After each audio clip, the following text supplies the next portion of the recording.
Hi, this is Chris from Total Parts Plus, and today we have a 2019 MG ZS, stock reference number 5045. This shape runs from the 9th month 2017 and is the current shape. It has a 1-litre 3-cylinder petrol turbo engine backed by an automatic front-wheel drive transmission.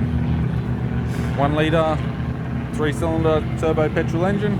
We have the left-hand fog light, left front, 17-inch factory alloy mag with an average tyre, left power door mirror, left front door appears to have no damage. We have the left tailgate garnish, right hand tailgate garnish, right hand tail light, right rear 17-inch factory alloy mag with a good tyre, right front door appears to have no damage, right power door mirror and a right front 17-inch factory alloy mag with an average tyre.